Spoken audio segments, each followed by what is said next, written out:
Long before I ever heard the slow creak of our new front door easing open, I already knew something about that house in Crestwood Hills didn't sit right with me. I didn't tell my parents that the first night we slept there, I woke up certain someone was standing in the hall. I didn't tell them about the second night either, when I heard the click of the basement door and froze so hard I couldn't even breathe. I didn't tell them that the dog, our 80-pound shepherd mix who never backed down from anything, whimpered every time the downstairs hallway light went off. I kept all of that to myself because the move had been stressful enough, and I didn't want to be the reason they felt worse. We'd moved from a cramped townhouse on the edge of the city to this pale gray 2-story home that smelled like fresh paint and potential. My mom kept calling it our fresh start. My dad kept saying things like quiet neighborhood and good bones, as if he thought the house could hear him.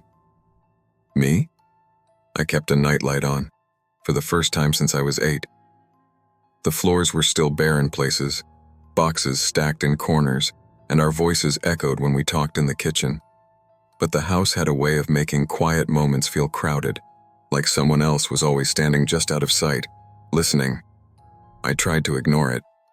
I was 14, old enough to know houses make noises, old enough not to jump at shadows, or so I thought. My parents had a corporate banquet that Friday night, something they couldn't skip. They apologized all afternoon about leaving me alone, but honestly, I didn't mind. I had no homework, my controllers were charged, and a pizza coupon on the fridge practically begged to be used. I didn't know then that it would be the first night I learned what fear really felt like. I heard the doorbell at exactly 7:05 p.m. I remember because I checked the clock and laughed. Pepperoni never arrived that fast in our old neighborhood. I sprinted down the stairs, the dog barking behind me, and opened the door to the delivery guy holding a steaming box like a gift from heaven. "Enjoy, man," he said. "I definitely will," I said, handing him the cash. In the rush to grab the pizza, I didn't hear the faint click of the door latch failing to catch. I didn't notice the door drift a hair open behind me. If I had, maybe everything would have turned out different. By 7:40, I was halfway through the pizza, trash-talking the people online in my game, the dog curled up beside my bed. I paused to grab my soda when I heard it. A soft, metallic click, like a door easing open very slowly. I froze. In our old house, that sound meant the wind had pushed the balcony door. Here, there was no balcony, and the sound wasn't coming from outside. It was downstairs. The home's acoustics made everything louder, sharper. I muted the TV, and the sudden silence felt like someone had sucked the air out of the room. Then came the footsteps. Slow, careful taps across the hardwood entryway. Not heavy like my dad's. Not rushed like someone running in. These were deliberate. Testing. The dog lifted his head, ears pinned back. A low, warning growl rumbled from his throat. I turned off the TV completely, plunging the room into darkness, except for faint streetlight bleeding through the curtains.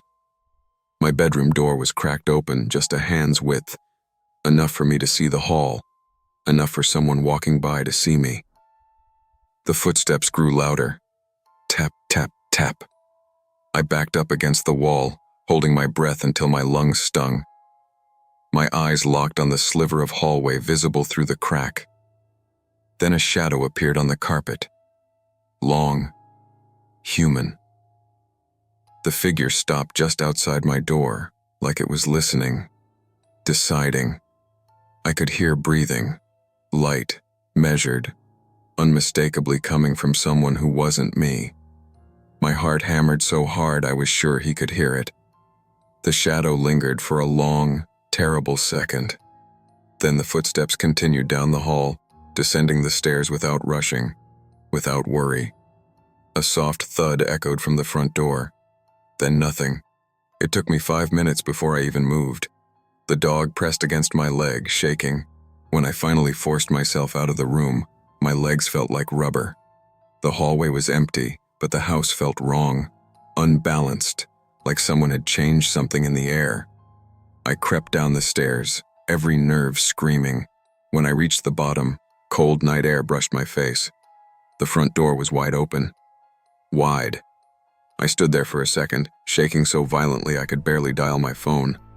When I called my parents, my voice cracked. Someone was in the house. They sped home so fast that I could hear the panic in their breathing before they even stepped through the door. They checked everything: rooms, closets, windows. Nothing was stolen, nothing was broken, nothing was out of place.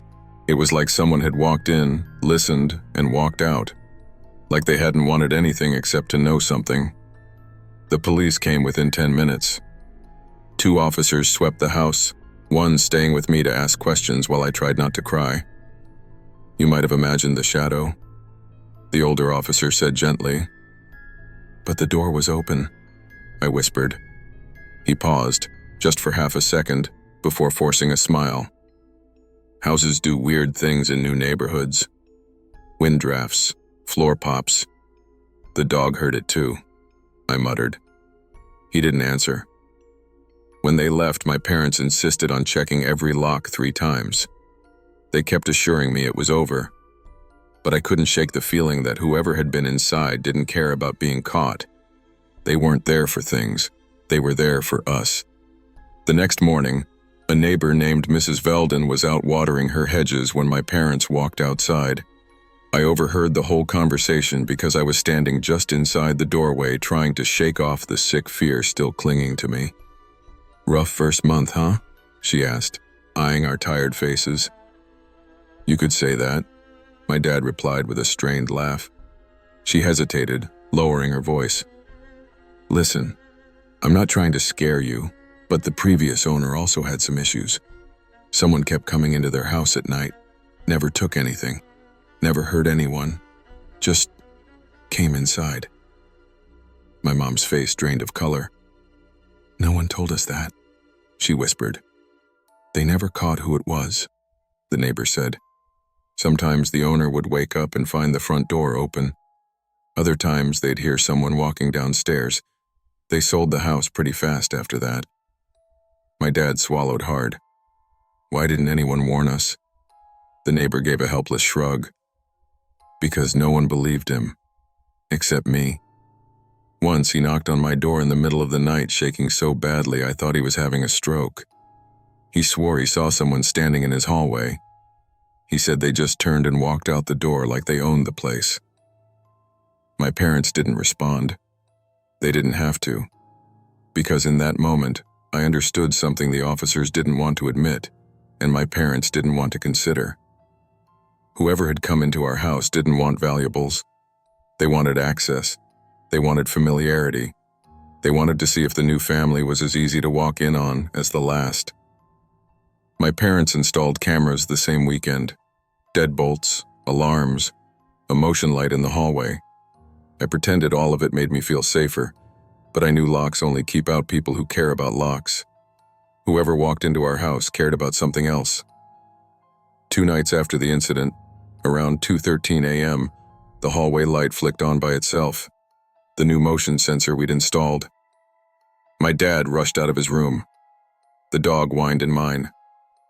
Nothing moved. But something had. A small smear of dirt on the welcome mat inside the door. A faint smell of rain, even though the night was clear. Someone had tried the door. Someone who already knew the house. We stayed awake the rest of the night. The cameras never caught a face. Just a shape. Tall. Still. Watching from the edge of the driveway. Standing perfectly in the blind spot between the garage and the maple tree. They never came back inside after that, at least not that we knew of. But some nights, when I lie awake listening to the creaks of the house, I still feel like someone is testing the boundaries, waiting for the moment we forget to lock something, waiting for the night the door clicks open again, soft and calm and familiar. And I wonder if the person who haunted this house before us ever really left, or if they're still walking Crestwood Hills, trying doors one by one, looking for a home that lets them in. Always trust your instincts, even when others dismiss them. Safety isn't just about locked doors. It's about paying attention to the warnings your senses give you. And sometimes the most dangerous people aren't the ones who break in to steal, but the ones who enter simply because they can.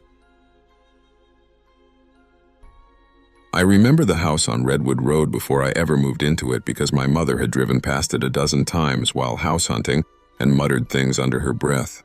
Too quiet, too many trees, the kind of place that looks prettier from a photograph than it does at night. After the divorce, when we packed up the apartment and left my father's bottle-lined evenings behind, she chose that little rental because it was cheap and close to the clinic where she worked nights. She told me it would be a fresh start. I told myself that too. But fresh starts are loud, and that house was the opposite. An ache of silence that settled around you like dust. I'd been dealing with anxiety since middle school, and a stretch of sleep paralysis that started when I was 13 taught me to dread the moments when my body felt like a locked room. I learned to count my breaths, to squeeze my toes until the pressure chased the panic out.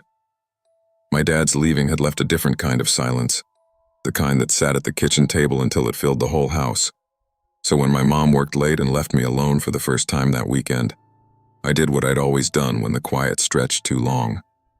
I left. Josh lived across the woods, a 20-minute walk away along the path that had no street lights and a lot of things for a 17-year-old to trip over.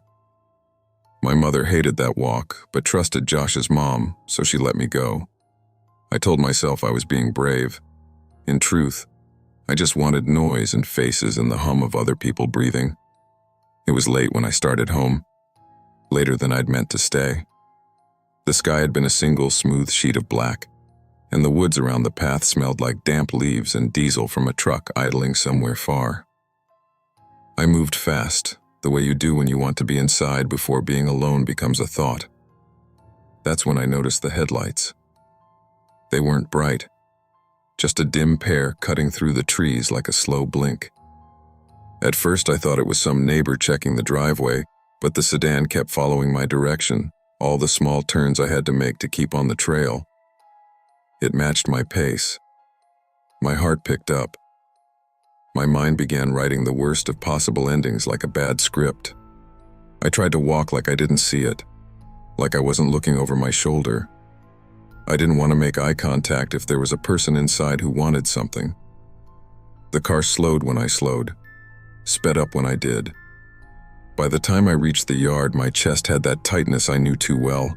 I slammed the door behind me and locked it. I stood with my back to the knob for a second, listening. The sedan rolled into the driveway. Someone got out. He tapped on the front door in a rhythm that made my teeth ache to hear. 2 quick knocks, a pause, 1 soft knock. Not polite, not random, like the cadence meant something only he understood. I didn't answer. I hid in the laundry room because that felt like a fort from when I was small, tiny, safe, and behind a door that had once stopped my father when he was too loud. He went back to the car and sat there, engine off, headlights down, staring at the house. I could feel his gaze like a physical thing through the glass. I tried to breathe slow. My mind took me back to the nights of my parents' fights, to the weight of someone looming and waiting and thinking small kindnesses like a glass of water could fix things. Waiting feels like cruelty when your brain is already elastic with fear. My mom pulled up at midnight. Her headlights swept the driveway, and the man reversed like someone had just lit a match under his seat. He nearly clipped a tree, then he was gone, the sound of tires swallowed by the woods. My mom saw none of it. She was just grateful we were home. She called the sheriff, who scratched the air with questions we could not fill. No tire tracks in the soft ground, no CCTV footage. The camera we found dangling by wires had been ripped out. The landlord dropped by later like he didn't want to disappoint me, but didn't want to scare me either. He said the last tenant had left because a man used to park in that driveway at night looking for someone who didn't live there anymore. He said it like it was an inconvenient plumbing problem. The house felt smaller that afternoon. The corners had memory now. I didn't tell my mother about the tapping, not all of it. She had enough to juggle, 2 jobs to cover the bills, nights that left her too tired to always listen to the way I knocked at the walls like little SOSs.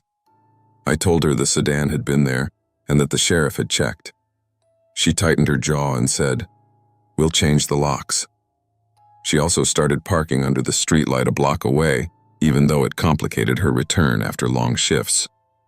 Small rituals, extra lights, curtains closed, the way she checked the bedroom windows twice before bed. The house adapted to fear like a living thing. That night I tried to sleep and failed. The insomnia that comes with waiting sits heavy, the skin cold that tells you something's watching even when you know better. I sat up and listened to the empty house for a long time. The clock ticked like a foreign language. At 3 a.m., some small animal thrummed against the siding, and I jumped as if the car had returned. Weekends at school blurred into the same narrow corridor of thoughts. Which houses had porches with clear views? Which backyards had cameras? What neighborhoods had people who wanted to be alone? I stopped walking past the big window in the living room. I stopped taking out the trash at night. When I did see headlights in the street, my hands went cold. The body keeps records you can't see on paper, sleep patterns, the flight or fight reflex that never quite unknots. One evening I found an old Polaroid shoved between the pages of a guidebook left in the coffee table. The picture was of the driveway at dusk, a halo of trees and the same patch of gravel. Someone had scribbled a name on the back and then crossed it out. I put the photo in the glove compartment in case I wanted to show someone. In the glove compartment, it felt like an accusation. A month passed with nothing more than a silhouette of a car at the edge of memory. Then at 2 a.m, I woke because I thought I heard the tapping again. It was my own breathing, but it sounded like knocking. I lay there counting the ceiling until the morning light bled thin. My mom came home from work and found me in the kitchen with my hands wrapped around a mug, like that could hold the soft certainty of safety. She sat across from me and said, quiet as if testing the floor for cracks, "We should go to my sister's for a while. Come back when you're ready." We moved out after the next week. The sedans and the tapping were small reasons stacked into a larger never. The landlord's dismissal of tenants' concerns, the nights my mother came home too tired to be tender, the way the house sounded like a held breath. Moving felt like admitting that we couldn't fix everything with better curtains and extra locks. We left the Polaroid in the glove compartment of the moving truck. Months later, I still flinch at the sound of tires crunching gravel. I still check locks twice and watch windows with the kind of attention you give an animal you've seen once on the road and know is not supposed to be there. The thing that stuck with me wasn't only the tapping or the car or the way the man sat and watched. It was the waiting, the idea that someone could spend hours in the dark, motionless, and that small patience could carry more threat than a single violent act. Waiting implies a plan or a preference for control, and it rewired the way I thought about quiet. It's been years. My mother remarried a man who knows how to keep a shed tidy and a house full of voices. I finished school. I started sleeping without waking to count breaths. But every so often, when I pass a driveway or a window and the light hits a dark car just so, my skin remembers that particular kind of stillness. I remember the way a stranger's patience can become your long night. Fear can teach practical caution, lock doors, keep lights, ask for help, but it can also linger. The only way to live with that lingering is to let it inform boundaries, not dominate life, to trade constant vigilance for steady, sensible precautions and a willingness to reach out for help when the silence grows too loud. Long before we painted the trim and stacked boxes in the sunroom, long before I told myself this move would fix what was broken, I could feel the ache in my marriage like a bruise under the skin. Samantha said the old house felt claustrophobic. I thought what made it small was everything we didn't say. Eli's diagnosis the year before had rearranged our lives into appointments and pill bottles and a new map of priorities. I learned how to read a chart and how to sit in fluorescent rooms and keep my face neutral when nurses explained options. Samantha learned how to disappear into late-night gym sessions and vague errands. At first, I excused her absences. People cope differently, I told myself. Maybe she needed space to breathe. But sometimes space becomes distance, and distance becomes silence you can't ignore. We found the cream brick house on Maple Shore Lane and convinced ourselves this was how you start over. Samantha loved the sunlit kitchen. I loved the backyard where the kids could run without me worrying they'd dart into traffic. We painted together the first weekend. Samantha sipping coffee and complaining about paint on her shirt, me laughing at how she negotiated color like it was a hostage situation. For a little while, it felt possible the house could hold us in a better way than our old one did. Then I noticed a missed dose. Eli's medicine had been left in the cabinet for 3 days. When I asked Samantha about it, she snapped like I'd accused her of more than forgetting a pill. "You're micromanaging everything, Adrian," she said, voice tight. "I handle my part." That night I stayed up scrolling through our bank app and the car GPS, convincing myself I was being paranoid. Marriage is heavy sometimes, I thought. Illness presses in. Couples crack under the strain and hold on anyway. I wanted to be the kind of husband who trusted, but trust has a threshold. One humid September evening, she told me she needed time to think and drove off. I told myself to let her have it. I checked the GPS the next morning because something in my chest wouldn't settle, and my phone lit up with the Blue Lantern Motel pin repeated, the same coordinates for months, room 12, like a small, stubborn bruise on a map. I drove there because I needed to see if my fear had a face. Through the thin curtain, I saw her laughing on the bed with a man I'd never met. She didn't look guilty when she saw me. She looked annoyed. "You weren't supposed to follow me," she said, as if my presence had spoiled a perfectly planned evening. Everything in me shifted cold and brittle. She stood up like she had a script and a place to go next. The man, Tyler, I later learned, avoided my eyes and tucked his phone in his pocket like a guilty child. When they stormed into the new house weeks later, smashing frames, overturning chairs, Samantha said, flat, "Half of that's mine." She tried to make it an entitlement. Maybe she believed it. Maybe entitlement is what grief and anger and resentment look like when they finally find a voice. I called the police, but it was the last clear boundary I could draw. The divorce was inevitable once the paperwork started. The judge granted me primary custody, and for Eli and Maya's sake, I held the new house together like an emergency splint. At first, the kids picked up the rhythm of our new life, like they were children born to endurance. Eli had doctor's appointments, labs, a steady supply of medication. Maya painted quietly at the kitchen island and asked about Mom in small, careful ways. "Will Mom be back for my play?" she'd ask, and I learned answers that were both true and gentle. "We'll see, baby. We'll see." Samantha sank into patterns that felt rehearsed. Drinking became a shadow in the margins, missed shifts, casual rumors that she'd left town. Social media told me she'd been followed to places I'd never heard of. Once she called at 3 a.m. and slurred apologies that sounded like a foreign language. Another time she showed up on the step, cheeks wet and eyes defiant, and said she wanted nothing from me anymore. I learned to let windows close. The custody battle taught me more about marriage law than I wanted to know. Samantha's defense tried to paint me as overbearing, a man who controlled details to compensate for a heart that wasn't big enough. I did control things. When Eli's temperature spiked at 2 a.m, I controlled my panic and drove him to urgent care. When a medicine label read "with food," I made sure his dinner always included the tiny pill. Responsibility and control are neighbors.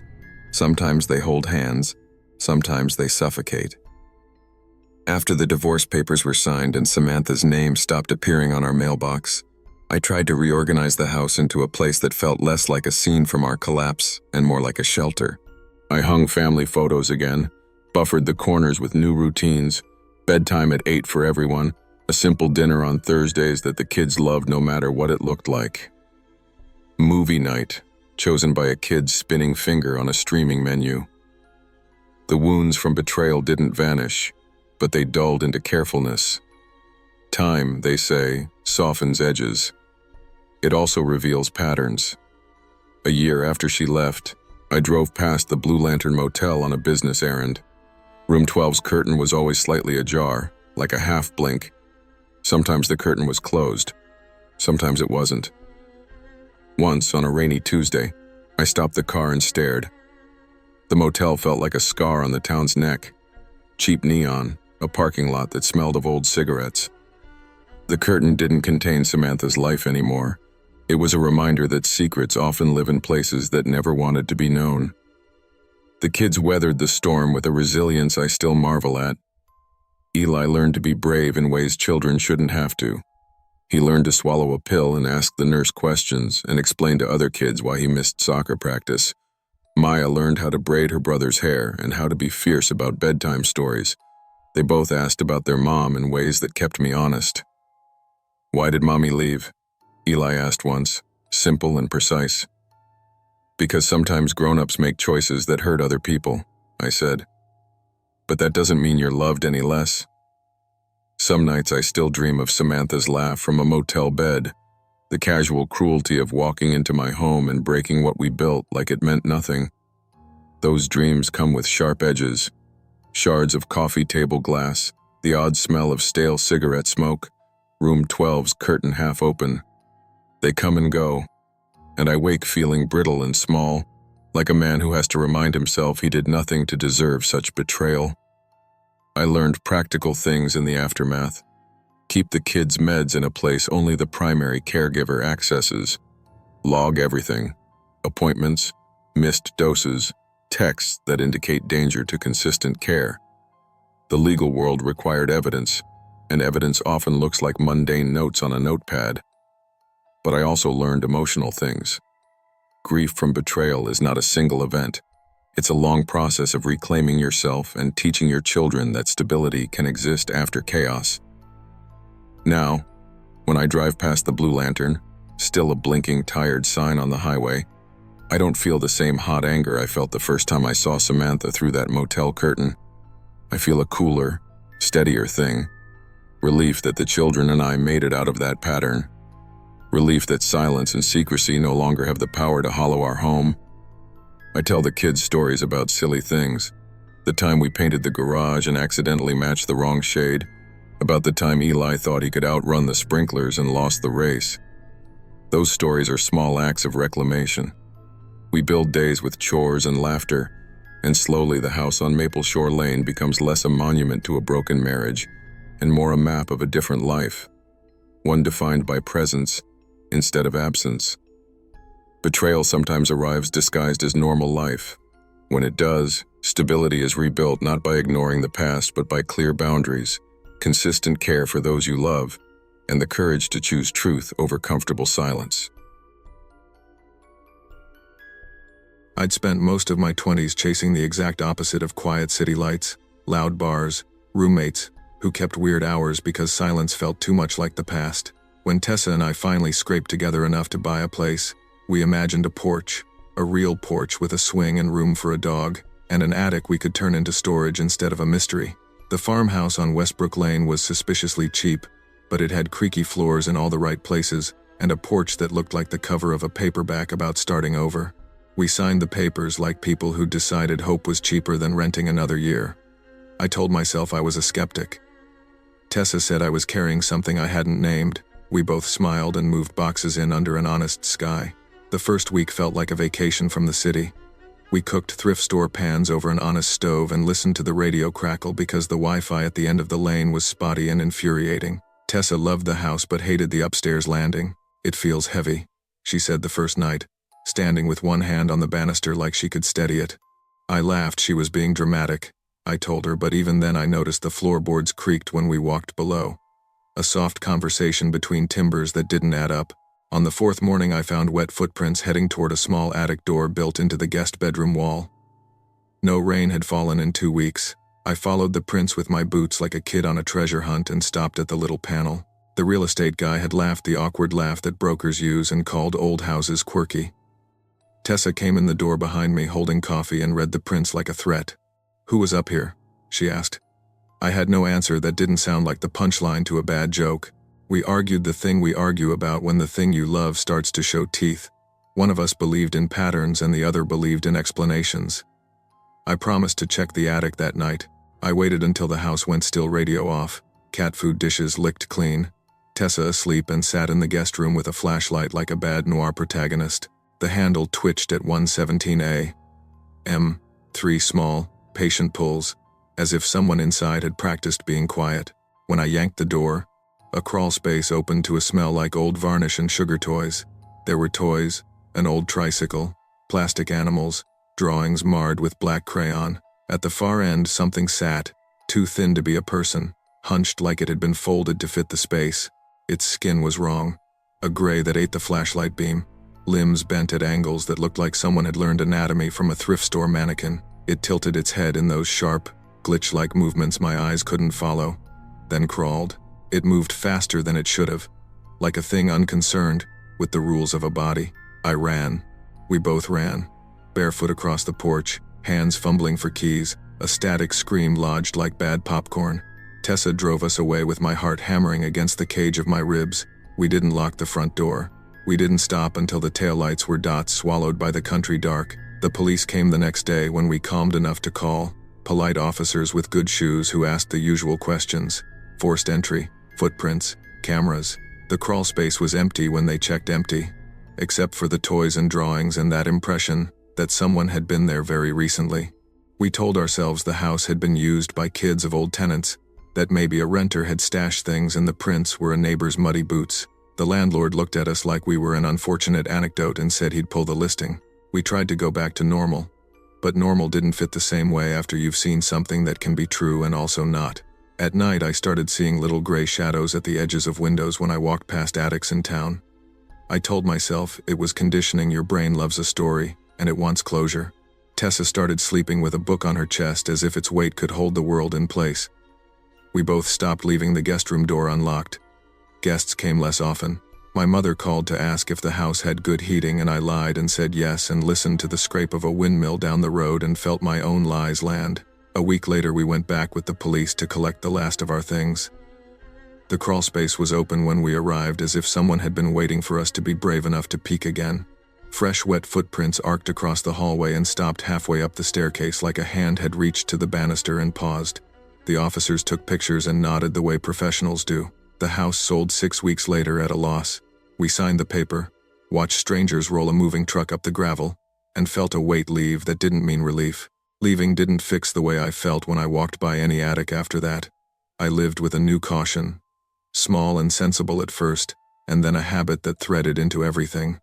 Always checking the guest room door, never opening the little attic panel, choosing beds on the first floor.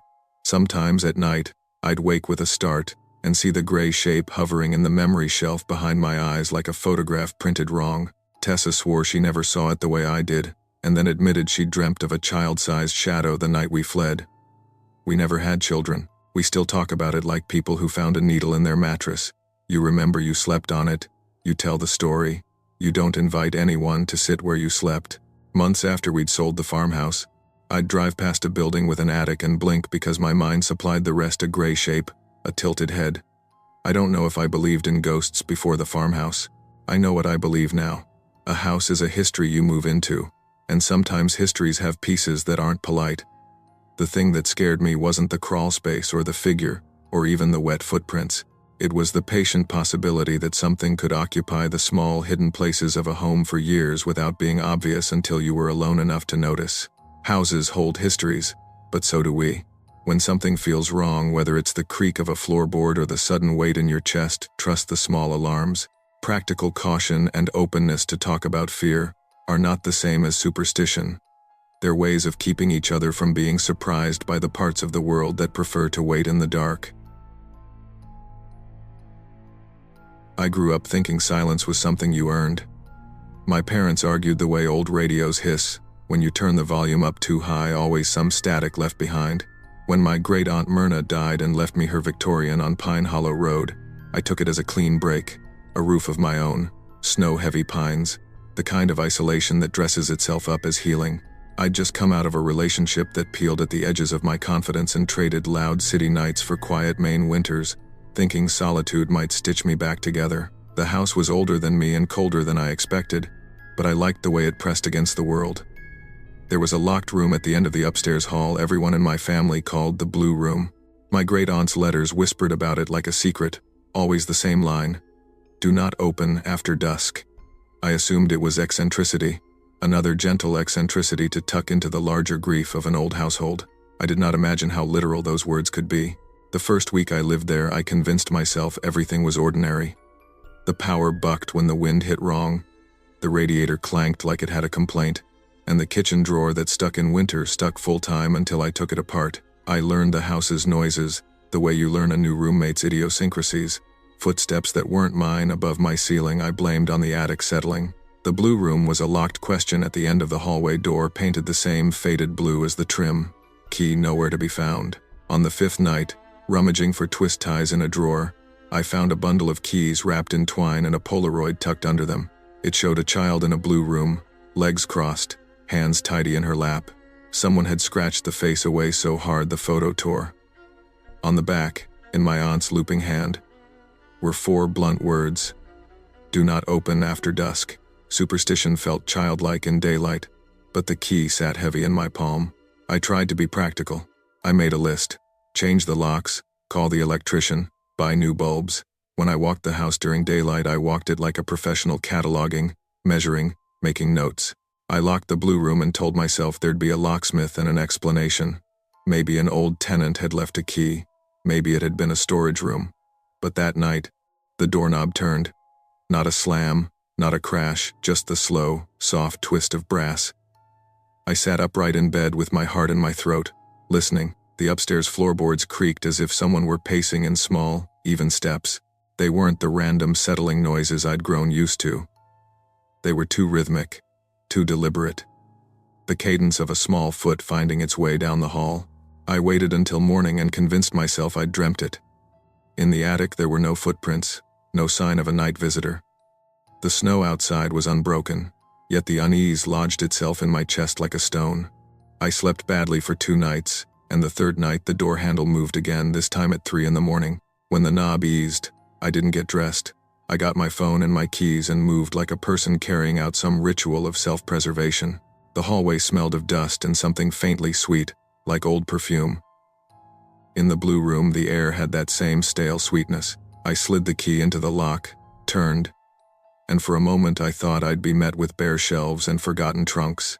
Instead, the room was intact as if someone had just left it, peeling blue wallpaper, a child's desk by the window, and, in the center of the floor, faint shoe prints that looped and circled like someone had traced a pattern and then vanished. The diary on the desk was open, ink blurred as if someone had shut it with wet hands.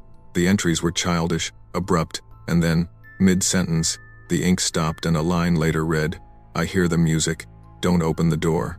The handwriting matched the scribbles on the Polaroid. My fingers went cold reading the page. I knew I should call someone, police, a relative, anyone, but that felt like escalating a private terror into public spectacle. Instead I took a photo, locked the door, and put the key back with the other keys, the twine binding it like a small promise. The humming started after that. At first it was a murmur like someone in the next room humming under their breath while they folded laundry. Then it became definable.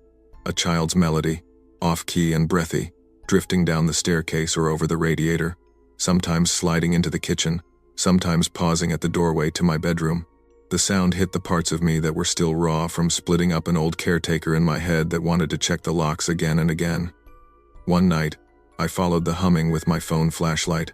The house seemed to lean toward the sound, like a living thing fascinated by its own echo. I moved up the stairs slow enough to hear my sneakers against the treads when I slipped and bruised my knee. There, in the blue room doorway, sat a small figure with long hair as if it had been standing in rain.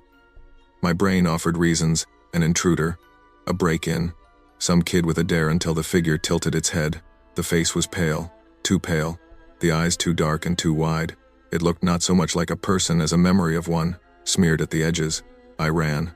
I didn't stop until I'd burst through the back door, slipped on the steps, and crashed in the snow. A neighbor's lights bled across the yard.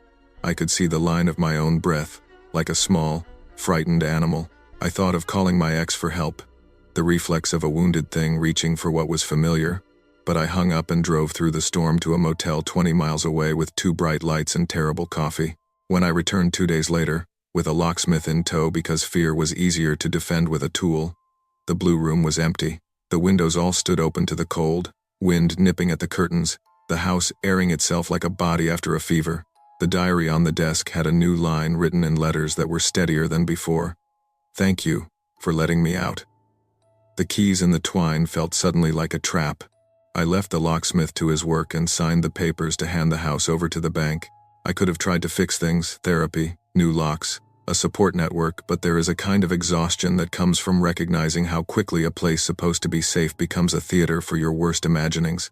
After I handed the keys over, I kept seeing the child's melody everywhere for months afterward. A mother humming while loading a stroller, a kid on a bus whistling a cartoon tune. I crossed the street rather than risk the tightness in my chest. People told me it was all in my head, that grief and stress conjure ghosts. Maybe they were right. Maybe loneliness, a backlog of small fears, and a house with a locked room creates its own hauntings.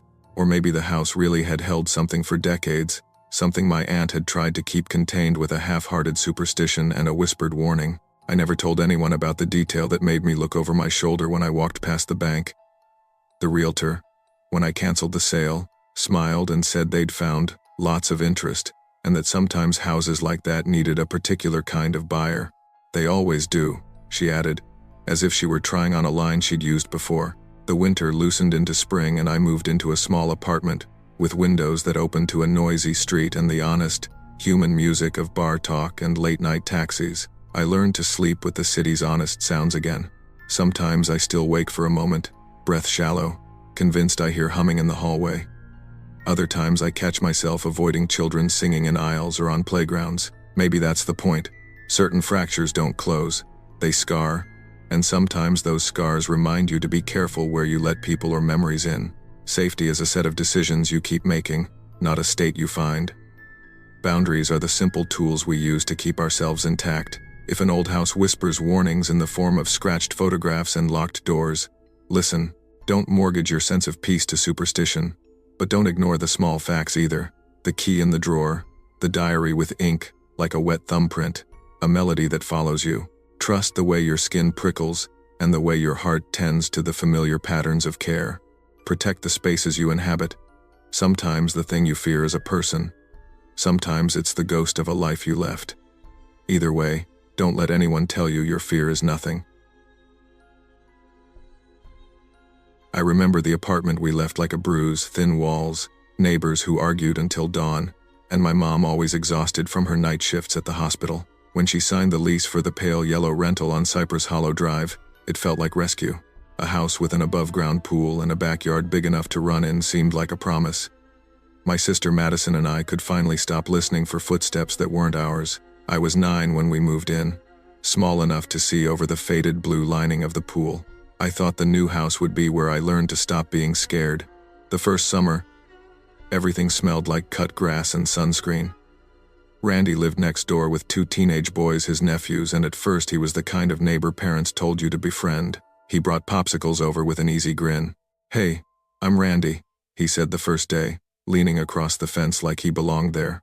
He wore tank tops even when it was cloudy, and a cheap chain that flashed if he turned the right way. He was loud and comfortable, the sort of man who made space for himself in ways that felt natural to him and intrusive to me. Madison liked the attention. She was older, already pretending to be confident. Randy would sit on his porch and whistle while she swam, and he always asked when our mom would be home. "Your mom works nights, right?" he asked one afternoon, watching Madison do laps. She blushed and shrugged as if that was normal. I remember thinking it wasn't the question that scared me as much as the way he said it slow, as if he were filing the information away. Small red flags piled up the way dust does on a windowsill. He hopped our 5-foot fence like it was nothing, once catching my hand as if to steady me and laughing when I yelped. He knew how we left things in the yard, where the garden gloves were kept, which window didn't quite latch. If a ball rolled into his yard, he brought it back with a long look at Madison, like he was returning something that belonged to him. He always had popsicles, always smiled, always lingered. One night when I was 8 and supposed to be asleep, I woke to footsteps circling the house. They were heavy and deliberate, boots hitting the patio in a pattern that matched the outline of our yard. I slid off my mattress and pressed my ear to the floor, convinced I could hear voices low enough to be swallowed by the walls. Then there was a pounding on the window by my bed, 3 hard knocks, like someone demanding entry. "Open up," a man's voice slurred through the glass. "I know you're awake." My heart turned into a drum. Madison whispered through the door. "Don't move." I called 911 with my small fingers shaking, whispering into the receiver. Randy vaulted the fence before the police arrived. leaving dusty prints across the patio and a kind of cold where my courage used to sit. The officers were patient with us, gentle enough to make our mom cry and hug us in public. Randy denied everything the next day like he'd been betrayed. Why would I do that? "I like you girls," he told our mom, voice high with false offense. He came by with a casserole and a look that tried to be wounded when she placed him 2 rooms outside the house. He watched as she filed a police report. The town cop told our mom to put in for a restraining order and to keep the lights on. Logic in the form of bureaucracy was a fragile comfort. Life after that incident became a strategy of avoidance. We kept curtains shut and backyard lights on. Madison learned to swim in the daytime only, slamming the sliding door behind her like a ritual.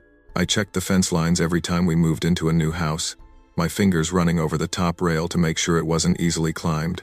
Sometimes I'd see Randy sitting in his backyard smoking and he'd look at our windows like he could see through them. Once, his nephew tossed a ball into our yard, and Randy laughed too loudly as Madison picked it up, as if he wanted us to notice he could reach objects beyond our fence whenever he liked. Years passed and we tried to pretend it had been a one-off. We told ourselves that people sometimes act strange and you can move past it. My mom, exhausted and practical, changed jobs when she could and saved for better rentals. Eventually we left Cypress Hollow Drive.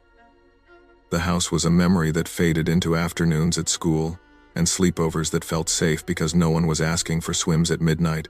I didn't think about Randy much until I was 14 and curious about the funny, scary pieces of childhood that don't get fully explained. I Googled him just to see if his face matched my memory, a stupid, impulsive thing, like checking the lock after you've already put the key in. My stomach dropped when his name came up. Randy was in prison. The article said, attempted break-ins, prowling, indecent exposure charges that lined up with the kind of man who learned to smile first and ask for permission later. The mugshot, pale and flat, had the same cold stare I'd seen pressed to the sliding glass in that night of pounding. I sat at my desk with the screen's glow on my arms and felt both vindicated and sick in a way that anger couldn't fix. Looking back, I see how the danger grew out of small freedoms granted to a neighbor who never respected boundaries. He was friendly until he wasn't. He was familiar until he crossed the line. What scares me the most is that he learned us. He knew our rhythms, the who, the when, the little windows in our lives that opened for convenience. That knowledge let him test the edges of what we considered safe. After finding the articles, I told my mom. She held the phone like a lifeline and then called the women's shelter number she'd saved in a drawer. We moved again, and I kept checking the fences first, the way a bee checks a flower before landing. Sometimes I would stand at a new backyard fence and run my hand along the top rail, feeling for dents or places it might be easy to scale. It was a small ritual, a way to measure potential safety with the same thoroughness we learned to measure ingredients for dinner. People say you should not let fear shape your life. I agree in theory. In practice, it's different. The truth is, fear can be useful if you let it teach you which doors to lock and which instincts to trust. I still love the idea of a neighborly man bringing popsicles or offering help when a lawnmower breaks. But the offer has to come with respect. A boundary has to be accepted, not pushed. There are smiles that cushion predatory behavior, and I learned to read that comfort as a warning. Now, when I move into a new place, I check the fence lines first, yes, and I watch how people look at my kid sister or at my mom as if they own a piece of us. I teach the younger kids in my block to say no loudly and to run inside and call for help if a stranger is in their yard after dark. I volunteer with a neighborhood watch and talk to parents about how small, creepy things add up. It isn't paranoia, it's practice. Trust your instincts and respect the instincts of others. Friendly faces don't guarantee safety. Consent and boundaries do. Teach children the language of refusal and adults the habit of listening. It's not rude to protect your family, it's necessary. I had been surviving, not living. After my father died in a year of grinding overtime, the promotion that came with a sleek, glass-walled place in Santa Rosa felt less like success and more like permission to breathe. I told myself the clean lines and sunlight would fix what ached, that a new address could reset a life packed tight with grief and exhaustion. My cat, Luna, came with me because leaving her behind felt like abandoning a small, judgmental witness. The house looked perfect in the photos. Floor-to-ceiling windows, a sunroom that promised light, and a little patch of vineyard that made me feel like I might learn to grow something other than code. I didn't expect to learn, instead, how quickly a simple space can tilt from shelter to threat. The first week was the usual: boxes, IKEA shelves, and a sense that I was auditioning for a future I'd earned. Luna adjusted faster than I did, except for one oddity: she wouldn't enter the sunroom during the day. She'd peer at the glass, tail low, ears flat, and hiss at what I could only describe as empty air. I blamed reflections, the bright rectangles scaring her cat brain. Once, while installing a shelf, I found an envelope wedged behind the sunroom radiator. The previous owner's handwriting was neat. "If the shadows move differently from the sunlight, leave."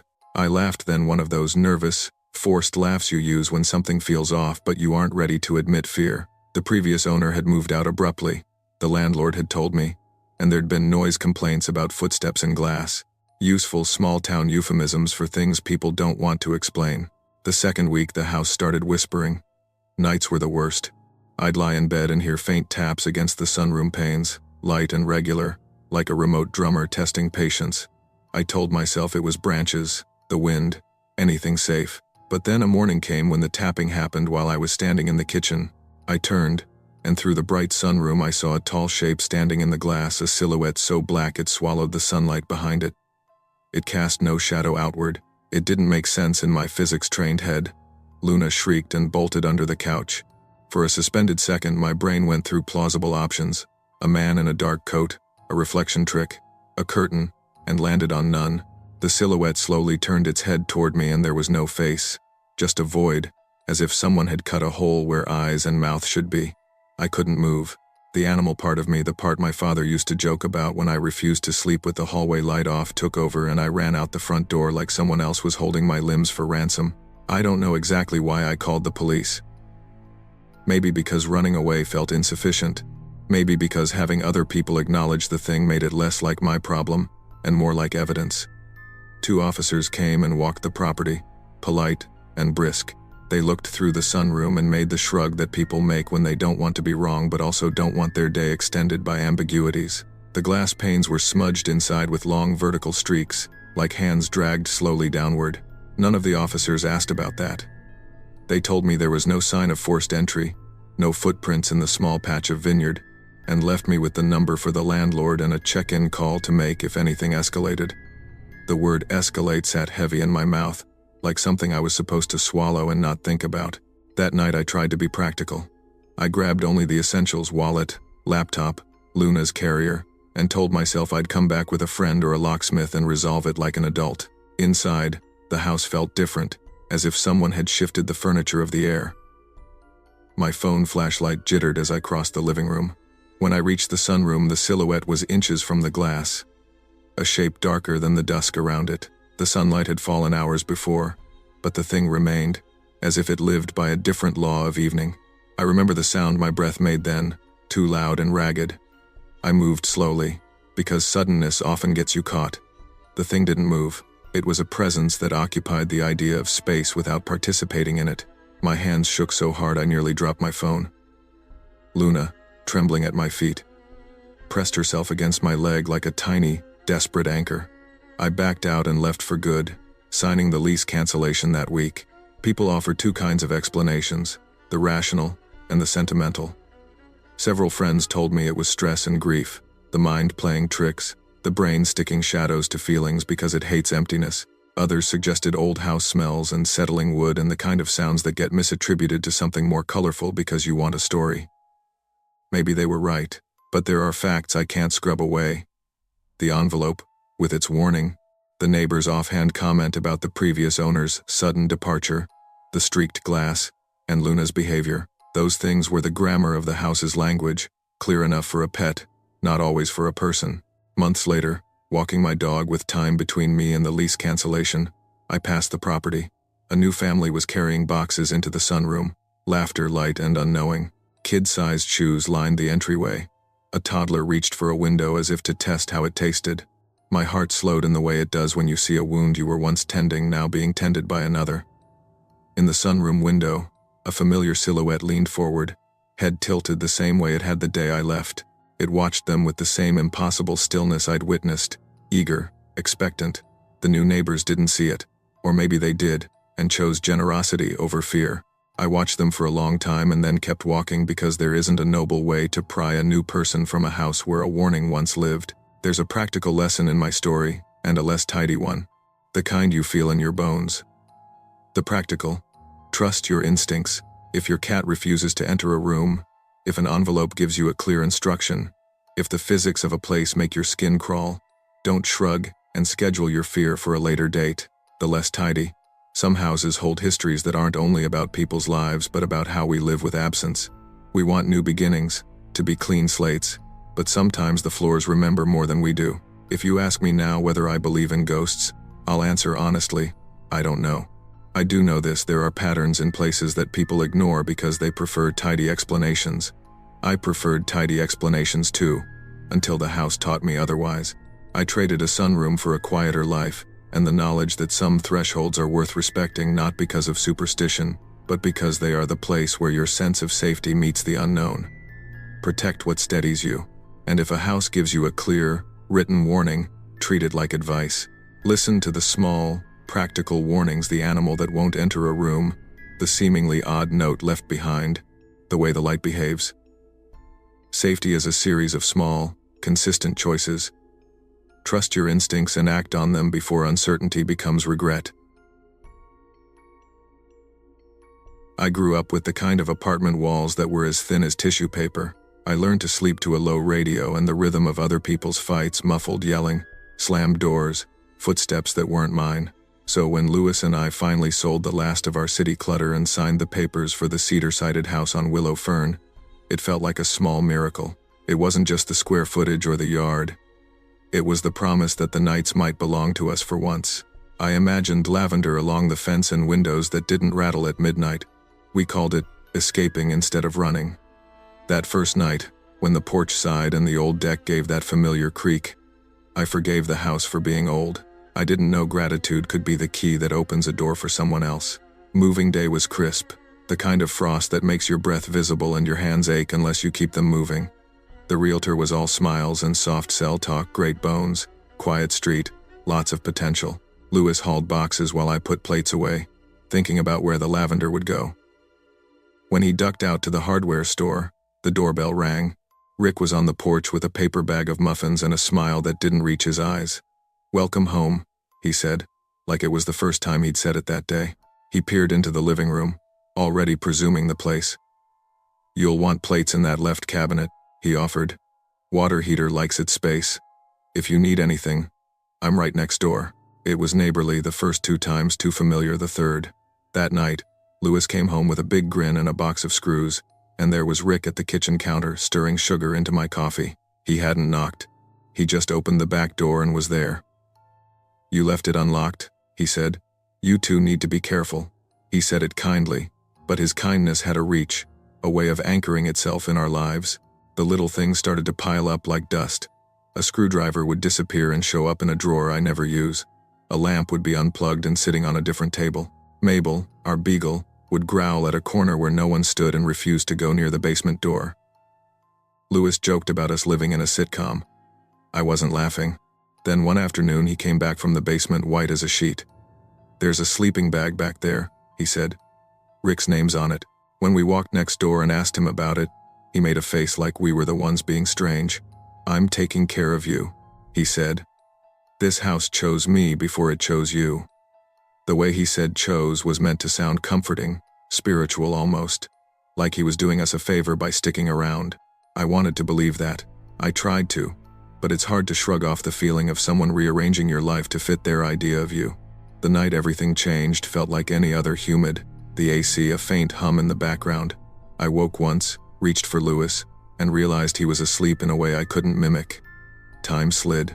Then, at 2:14 a.m., the house went quiet, except for a sound that wasn't ours. Slow, even breathing right outside our bedroom door. I lay frozen, heartbeat loud in my ears, and watched a shadow move beneath the crack. Muddy footprints appeared in the hallway by morning, as if whoever had been here had tracked the world into our house and then back out. The police took our statement, drew diagrams, stamped follow-up in blue ink. The boots found prints that led to the basement, and stopped where the door jamb gave a narrow gap, like someone had slid through without forcing the lock. We found a note later that day under the welcome mat in handwriting too neat to be natural. "You're safe because I'm watching. Even when you think I'm not." We moved within the week. Lewis told me it was the right call. I felt ridiculous and relieved all at once. We left furniture, boxes, things with the weight of memory, and the lightness of little money. At our new place, I measured the locks with my thumb, counted the clicks, slept with a lamp on for months. The realtor called sometimes, polite and scripted, asking about the listing. I kept checking the online photos like someone checking an ex's social media. Every shot was perfect. Staged pillows, sunlight hitting the same corner, not a smudge on a wall. Every room, that is, except the basement. The listing copy read, "Cozy, unfinished basement, great storage," and then cut off. There were plenty of angles of the living room and kitchen, but not one picture that showed the water heater or the corner where we'd found the sleeping bag. I wanted to tell myself we were overreacting. Lewis did too. "We freak out, then we move on," he said. But fear has a way of turning small things into evidence. It turns memory into proof. The plates rearranged, the coffee stirred, the soft pad of someone's breathing in the night. Months later in the paint aisle at the hardware store, I saw him. Rick had a can of primer tucked under his arm and a cart full of brushes. Up close he looked older, the practice smile had lines now. The easy neighbor act worn thin. "You left in a hurry," he said. "Took your lavender." I saw the tags at the curb. "You were in our basement," I told him. The words came out like a blow. He looked at me for a beat, and then that smile slid back on as if nothing mattered. "Everyone needs a caretaker," he said. "Sometimes the house remembers who it liked." I walked away with my shopping list in my hand and my throat tight. That night, I dreamed of our old living room. Sunlight soft across the floor like it always used to be. Beneath the boards, something breathed slow and steady, like a clock counting down or keeping time for someone who wouldn't leave. We never went back to Willow Fern. The realtor called a few months later asking if we wanted to take down the listing. They'd had interest. I said no. The thought of some stranger walking through that sunlit living room and ignoring the basement made my stomach turn. Some houses want caretakers. Some people want to be caretakers. There's a line between neighborly help and ownership, and Rick had stepped over it. Safety is not a feeling you stumble into. It's a series of small decisions you keep making. Boundaries are not rudeness. They're the promises you make to yourself to stay whole. When someone assumes responsibility for your life without your consent, listen to the prickling on your skin and trust the locks you set.